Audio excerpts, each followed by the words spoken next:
که فاروق رجبالی ایبرانی یا پرسنش چی گپای چی گپ شده چی گپای رجبالی اینقدر بیناسترینی یگون پرابلم داری میدونی که بی‌عدالتی انسانا رو میبینم عصبم ویران میشه.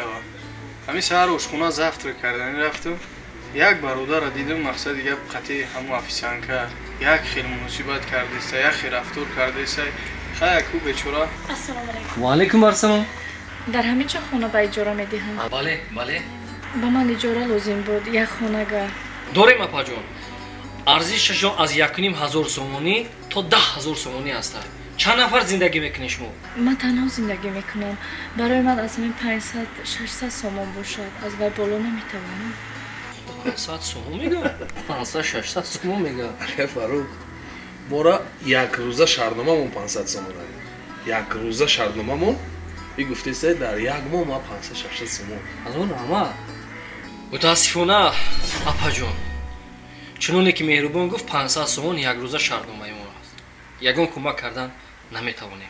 بخشش. خب خواهر جان یک لحظه نه به خاطرم رسید یک همسایه من تقریبا یک ماه پیش به خارجه رفت خونه‌اش هم دست پرید که یگان کس اگر امکانیت نداشته باشه مقصد احتیاجمند باشه خونه‌ش به پول همودا اجاره بسپارم. مقصد شما میتونین که رقمای ما در این رقمای ما همین رقمای ما در بعد ساعت 4 زنگ بزنین محله 46 بابت 48 دروب 16 زنگ میزنین من حتما کلیتوی خونه را شما در میسپارم به پول تا همون لحظه را که شما مقصدی گپ که امکانیت پیدا میکنین میتونین که زندگی کردن بگیرید. بعد ساعت 4 ما در زنگ بزنین من این کار میبرم حتما انتظار میشم. رحمت خدا. اکه فاروق دیدی آدم فهمیده نمیشه خود چه ملو میگیره چه با تقوا میگیره دختر بیوزن دید نمیروش داد سروغای خونش داد دیدی اکه مهربان لبه اکه عجایبی کورابین خودش یک خونه دارد یک الچه مرغ در داخل همون زندگی میکنه. من و تو کمش 10 حجره خالی داریم نمیتونستیم که همین زنک بتیم. دیدی به خاطر یک دید بیوزن است خودش رو شیرین کرده مقصدش دیگرن اینا این با مقصدی هم تو دودگی نیست این تماما دل نیتش سیاه هست. میتونستیم ما همین کار کنیم لیکن نگاه کن خب کرده شیشتیم. اکه فاروق این ملو بچه بیجوشی چوکا او رفت که نمیدونم چیکار میکنه سروغه را داد به اون دختر که بیچاره که سروغه خیلی چه ها که تقوی داره اخی سروغه خیلیش خونه خیلیش ای بالا ای شوره نمیربون اکه این همه میبیلو همون بلاروس راسی اخی هم هم میبیلوی بهترین است همون مولوی با صفات اوه برادرای من بیا رجوالی بیا رجوالی سنکه داری میدونی نکه فاروق جون خونه را همون دختر در اجاره سپردم تا همون لحظه را که همون دخترک امکانیت پیدا میکنه من گفتم به پول خونه خودت باری زندگی کردن بگه که من مردم که من میتونم که در همین آفیس زندگی کنم یک ماه هم 2 ماه هم باشه من میتونم در همین جا زندگی کنم. نکه فاروق جون در همین لحظه های پستی در همین لحظه های مشکلی ما دستی هم خیلی خواهرو را ما دستی هم خیلی مادرو را نگیریم کی دستی او را میگیره که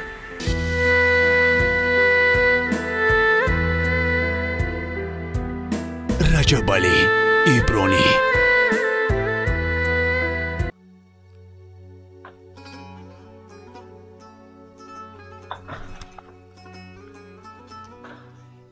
رجبالی ایبرانی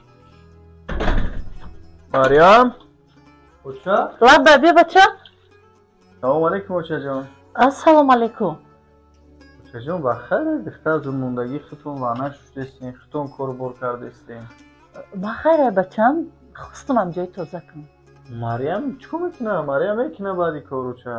مریم بجود هم لباسوی مرا اتو کنه راستی گپ ایراج نیکو داره بگه همجا رفتن در کار مریم نه اومده یگم کارش بر اومده که کم کرده. مریم تا حال ایره نیومده یا چه؟ نه اومده. مریم باید ساعتی 5 بچه جان در خونه هم باشه نه 5 10 5 20 یه ساعت 5 نمیشه بچه جان نیم ساعت های بین گذشته کارش 5 تموم میشه بچه 5 10 دقیقه دیگه تو خونه را باید بیای برسه ولی توازی را نیومده یا؟ نه آمده. آخی ما از یگان گپ بگم اوچه با شما میخزیم طرف دخترتون را میگیریم. باید دختر در این ساعت اوچه در این خونه باشه، در کوچه نباشه اوچه. بی خونه درویم. بی خونه درویم. این بچه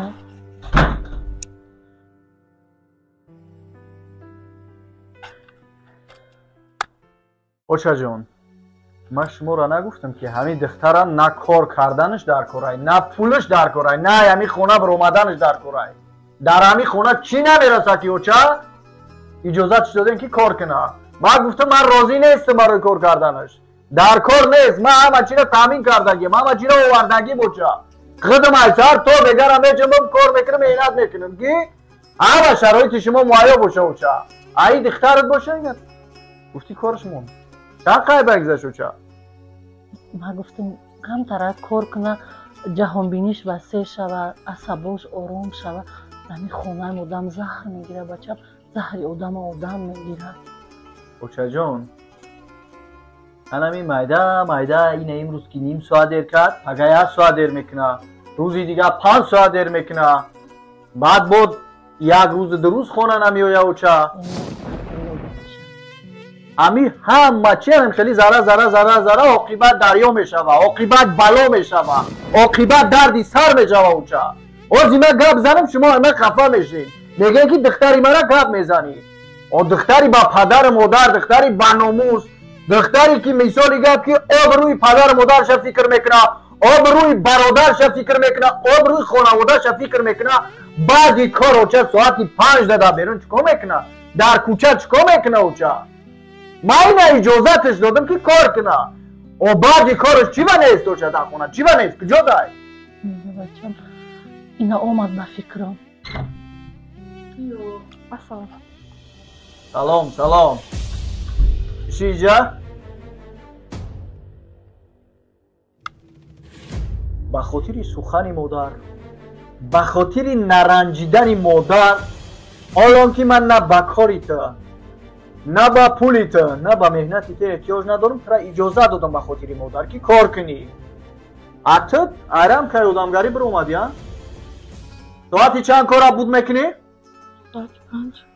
دیگه چند ساعت؟ 5:48. 5:48.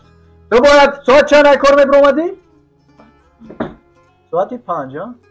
ساعتی 5 کار میبر اومدی تا 5:10 5:15 جا میرسیدی ها؟ در کجا بودی؟ یه بار فکر میکنی که من در کوچه وقتی میگردم در این ساعتی شب، در این ساعتی بگاه آبروی پدری ما میرزه، آبروی مادری ما میرزه، آبروی خانواده ما میرزه. و دختری با پدر مادر، دختری اکادور در کوچه در این ساعت چیکار میکنه؟ در کوچه در این ساعت چیکار میکنه؟ در کجا بودی؟ من ترا گفتم تو ساعتی 5 بود کردی، این 1 ساعتی دیگه در کجا بودی؟ اکا جان مزاید گناهم گرفتن بانیتا بودیم شما. اوچه؟ این مزاید گناهش گرفته دختره یا؟ تو دختری؟ کدام دگانه؟ دگانه که دینا دیده بدنشه. دگانه که دینا تا کارخونه را بردم تو نه؟ آبا یعنی که سخن اکاد در نزدیت قدر نداره؟ من ترا دینا 1 ساعت لکسیا کردم، فهموندم گفتم خواهر یکش قطعی خیلی بیوزن، قطعی خیلی زنی به شوهر، رفت آمد نکه، چشت خیز نکه، دوستی نکه، آبروی ما میرزه، ما سرخه میشیم، ما شرمنده میشیم. اتک سخنی اکد برای تو قدر نداره؟ سخنی اکد برای تو بی اهمیت، آبروی اکد، آبروی مادر برای تو بی اهمیت ها؟ تو دیگه در حیات نیافتی اگه آدم که قطعی یک بیوزن دوستی میکنی. تو دیگه نیافتی آدم که قطعی یک آدمی به شوهر دوستی میکنی.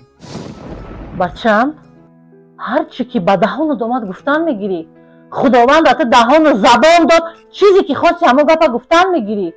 تو چقدر بیوزن میگویی؟